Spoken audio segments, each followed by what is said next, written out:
if you look at kind of care equality, and akin to that is the steering committee. You know, they also have a set of rules, the connected agreement, and there's a steering committee that's there to govern.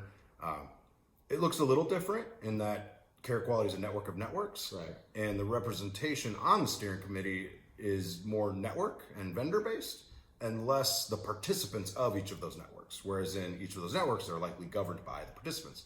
So that's a little gap there, and I think TEFCA, in terms of what does TEFCA governance look like, they're working right now to get that right, to adjust that shortcoming of making sure that participants and those that are accountable to the patients and the records that we're sharing are governing the framework and driving it forward. Right.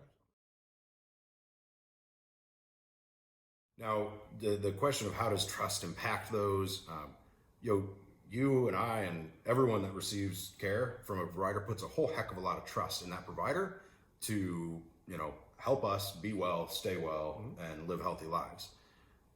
We also trust them to keep whatever's going on about me and what I'm disclosing to you to us, right? And I trust that you're going to keep that secure and you're not going to publish it on LinkedIn or wherever that might be, at least not without my approval. No. So I should be able to authorize that. Correct. Now, HIPAA allows you to disclose that without my authorization in certain permitted situations, such as a treatment relationship. So if I wind up in an ER out of town, go ahead, release that right away kind of thing, and that's all well and good.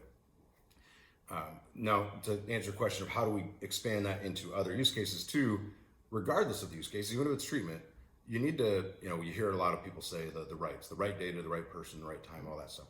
Well, in order to get that right, you need to have answers to who is asking for the data, who is the subject of the data request, right.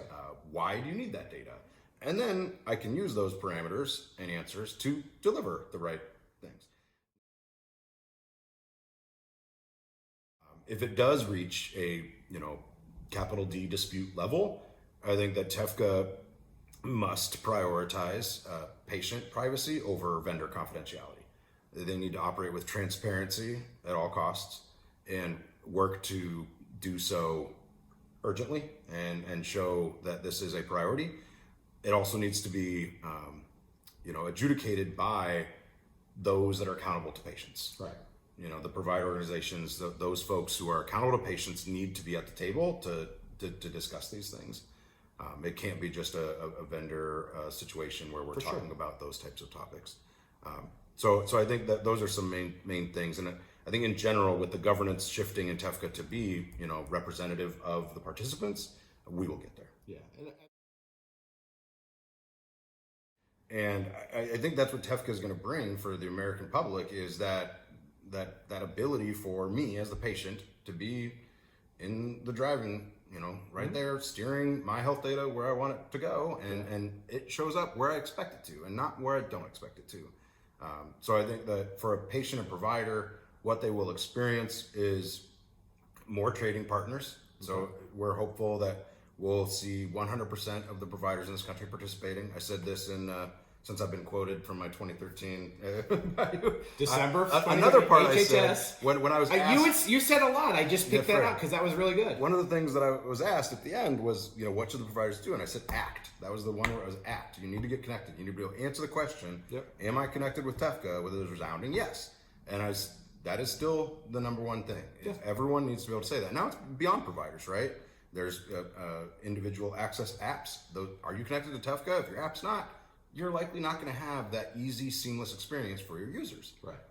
For payers, if you're not participating in TEFCA, you're probably going to still have abrasion and friction in what you're trying to do and accomplish with providers. Right.